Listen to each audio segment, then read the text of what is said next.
saw what happened.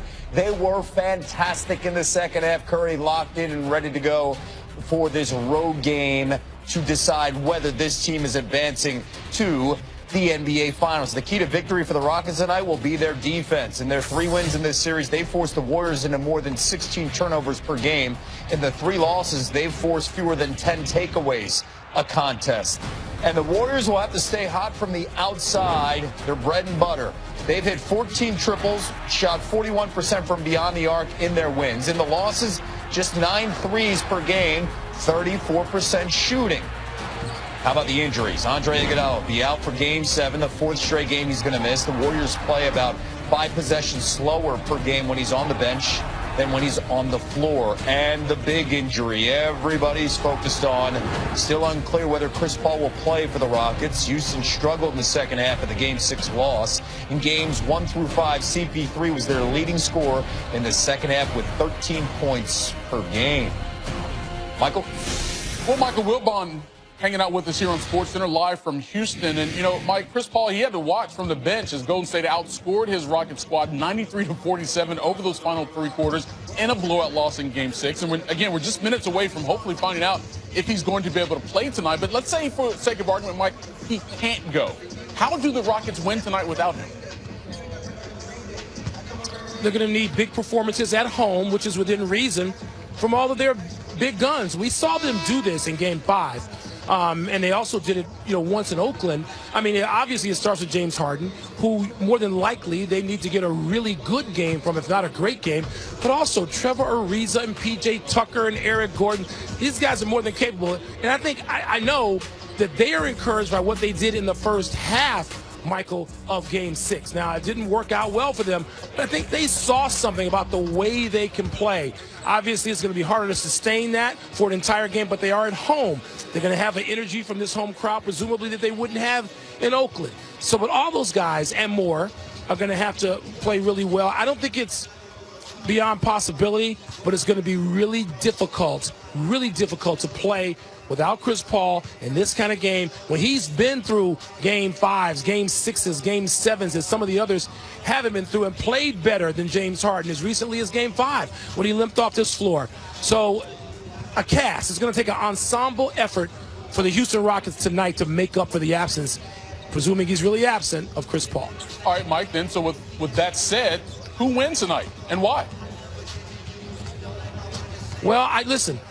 I mean, Chris Paul being out, it's really unfortunate for basketball connoisseurs, Michael, people who want to watch the best 2 teams in the regular season, and these were the best 2 teams, play each other at full strength or something close to it. And Andre Iguodala missing is important to Golden State. Let's not understate that. But you can't make the case that he's any more than the 5th most important Warrior, even though he does things sometimes that the others can't do. Chris Paul, I would make the case, is the best Rockets player. I know James Harden is going to be the MVP, and deservedly so. I'm not talking about awards now. I'm talking about what you do in the clutch, what it is your teammates come to depend on you to do, and how you lead. And Chris Paul is one of the best at that in the NBA.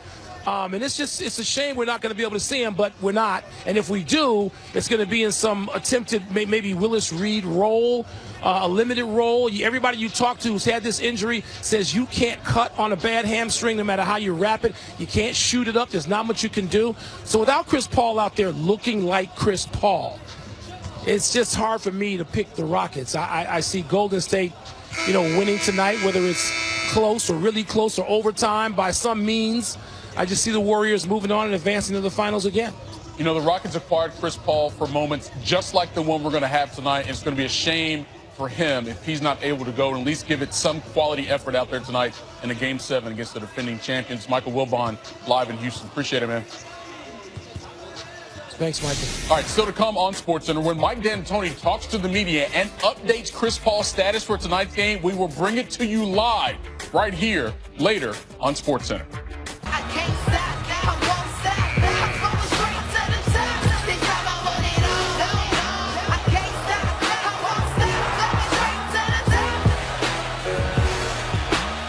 Less than 2 hours away, Game 7. The Rockets hosting the Warriors. Tim Legler back with us now. Mike D'Antoni expected to sit down any moment to give us an update on the status of Chris Paul. In the meantime, though, I want to ask you, let's just play hypothetical. If D'Antoni says CP3 can't go, what must happen in this Rockets offense tonight that you saw in the second half and you're like, that can't happen? This has to happen in 4 quarters for Game 7. What's tough with this situation is the way their roster's constructed.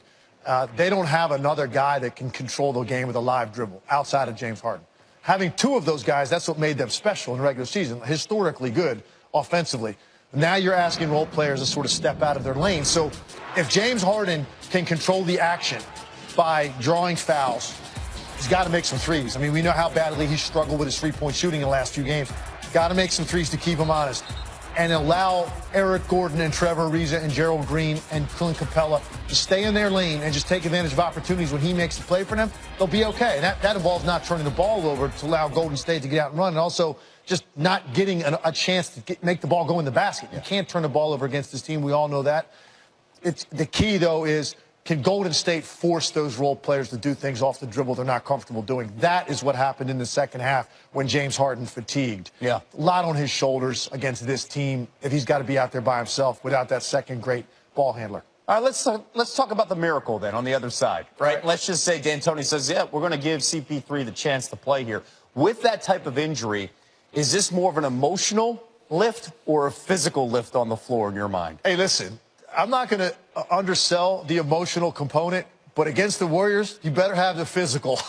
That's all I can tell you. And if he's limited and he's sort of hobbling and he can't beat guys off the dribble and he can't keep the ball in front of him defensively, you're probably better off with a healthy player. The Warriors are going to attack him every time, That's just the way it is, right? Because now you've got a guy that's really limited. He won't have lift on his jump shot. He's not going to beat you off the dribble to draw guys, to make guys better. And the Warriors will figure it out pretty quickly. So there's so many ways your hamstring's going to affect you. You know, backpedaling, changing ends of the floor quickly. Yeah. Your ability to explode by a guy with a quick burst. That's your hamstring. And so I'd be shocked if he's close to 90%. And if you're talking about a guy that's out there 50, 60% of what he normally is, you're better with a healthy player because he's going to really limit your offense, and he's not going to be able to guard anybody. Okay. So that's what I'm looking for. I don't know if they're going to give us any indication prior to the game. I'd be very surprised if Chris Paul is close to that 85, 90% threshold I think he would need to be to have a real impact. All right, let's just play another scenario out because in the first, especially the first quarter, the way the Rockets played in Game 6, you were like, uh-oh, they're controlling the tempo. It fell apart in the second half. But does that give Mike D'Antoni maybe a blueprint to say, hey, we can hang here if we play all 4 quarters to win Game 7? The one thing he did get benefit from, and Steve Kerr said it after the game, and I noticed it right away. I made some notes. They were not in appropriate state of readiness, Golden State. They just weren't. They were at home. They knew Chris Paul wasn't playing. You could see a little bit of complacency at the start of the game. Like, did they get themselves into that mindset that we could be going home tonight? Yeah. I don't think they felt that at the start of the game. They almost seemed like this is a foregone conclusion tonight.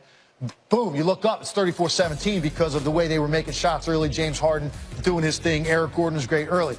As the game went on and Golden State started extending their defense and they started getting into the chest of some of these role players and not giving them any space, forcing them to do something off the dribble, that's when you saw balls getting dribbled off the foot. You saw guys stepping on the sideline. You saw passes getting tipped and deflected. Now Golden State's going the other way. And then they started moving the basketball much, much better in the second half. Got in my ear, Mike D'Antoni right now at the podium. Live coverage here on SportsCenter ahead of Game 7.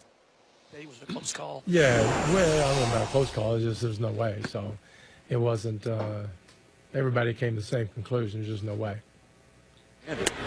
Chronicle.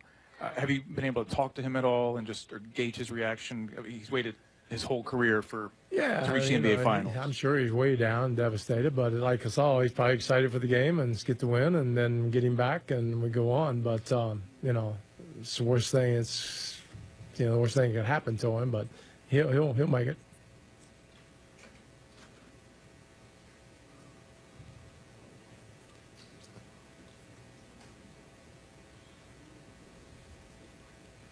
Tim McMahon, ESPN. Did it even get to the point where he got on the court and you guys tested it all, or was kinda, it? You know, it just he couldn't explode off. He couldn't push off of it.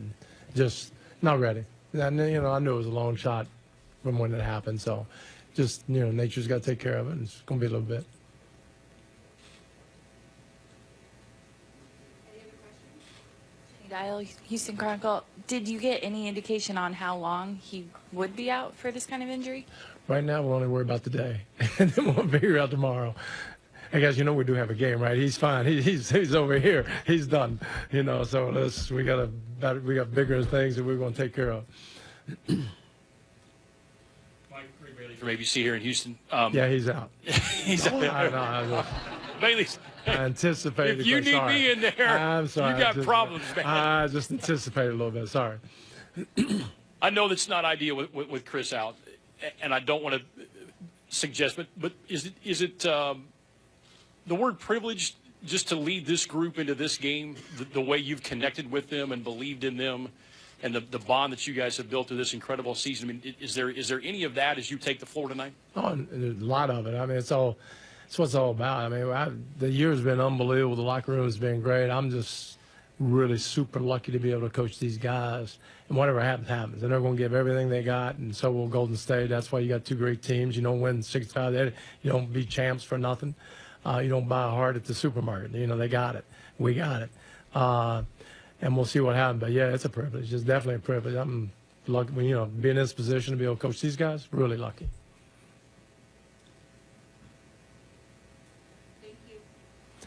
Well, that was fun. All right, guys. So there you have it, the news from Mike D'Antoni. Chris Paul will not be able to play in tonight's Game 7, missing a second straight game with that strained hamstring. Stephen A. Smith back with us here on Houston. All right, Stephen A., most of us expected this news that Chris Paul would not be able to play. Now that it is final, what impact do you think it will have on the game? Not just from an X's and O's standpoint, Stephen A., but from a psyche standpoint, maybe for both teams. From a psychological standpoint, I don't think it's going to be that much of an effect, but from a literal perspective, it's a devastating blow. You got to remember, as Tim Legler pointed out a bit earlier, he's your primary ball handler, and he's the only one other than James Harden who could really handle ball handling responsibilities. Without him, all of that falls on the shoulders of James Harden, who not only has to be your primary scorer, but he has to be the individual that gets others involved, because the Eric Gordons, the Trevor Ariza's, the P.J. Tuckers of the world, the Gerald Greens of the world, they're primarily shooters. They're spot-up shooters, or they can create a shot from here and there, trying to get to the hole on occasion. But that's pretty much about it. They're not those guys that can handle that kind of responsibility. It gives Golden State the license to be all over James Harden, to trap him, to double him up, to do anything they can to get the ball out of his hands and turn the Rockets into a spot-shooting team. That spells doom for them in Game 7, and I just can't tell you how awful I feel for CP3 about it. Same here, because he's fought so hard to get to this point now, not being able to play. It's going to be just a gut-wrenching night for him. Even if the Rockets win, he's going to want to be out there. But let me ask you this as it relates to James Harden. If you go back to the last round, it was Chris Paul who had the big game in the closeout game. In Game 5 of this series, it was Chris Paul who had the big game before he got hurt. All the talk, all the criticism about James Harden, what he's not been able to do in the playoffs, it comes to a head tonight in Game 7. No Chris Paul. It's going to be on him. What are you expecting from him under these circumstances? I expect him to go out there and go down swinging. That's what I expect. To me, he's my league MVP for the regular season. Obviously, it's a regular season award, but I don't hold the level of accountability towards him that everybody else has been trying to attach to him. In this particular series, before he shot 5 of 21 from the field and 0 for 11 from three-point range, he was averaging 30 on 45% shooting. It wasn't like he wet the bed and didn't show up. In Game 6, he had 32, but he's your lone ball handler against the best team in the world right now, in the Golden State Warriors, that got long-range snipers all over the place and 4 All-Stars in their starting lineup. What is the man supposed to do? So, again, you come into Game 7 tonight, Michael, he's got to show up and go all out. He's got to go down swinging. He's got to be a la somebody like Allen Iverson, who I was just speaking to before I got to the arena, because he had a hamstring injury similar to CP3 from years ago, and he said it took him a minimum of 2 weeks just to get remotely correct with it all. So he was saying there was no way in hell CP3 was going to play, and he was absolutely right about that. That puts all the onus on James Harden. Against anybody else, you can look at James Harden and say, look, you're a superstar, handle your business. But against this team, with Steph Curry, with Klay Thompson, with Kevin Durant, 3 of the top shooters in the world, the top shooter in the world in Steph Curry, and a superstar top 3 player in the world in Kevin Durant, What on earth can we expect James Harden to do against these guys other than score some points and pray? Hey, if you're James Harden and the Rockets, if you're going to play a Game 7 against the defending champions without Chris Paul, at least you get to do it at home. They will be in front of their home fans. We'll see what impact that will have as well. Stephen A. Smith, courtside in Houston, Game 7 on the way. You know, Chris Paul's teams have sorely missed him in the playoffs for obvious reasons, including Game 6 of this series. His teams are 1-4 all-time in the postseason when he's been unable to play, losing each of the last 4 games. And for the season, the Rockets have a .600 win percentage in the 25 games that he's missed compared to .836 when he played. First round for the first time. Down 0-1 in the first round. He's down 3-1 in the finals. LeBron James delivers! Deja vu all over again. You want to go home? LeBron James taking over. I'm burnt right now. LeBron James can do no wrong. What was 10 minutes ago? I remember 10 minutes ago. I just played. I have zero level of concern at this stage. An emphatic domination. And I didn't mention the fatigue either. Why you guys did. LeBron James and the Cavs do it again.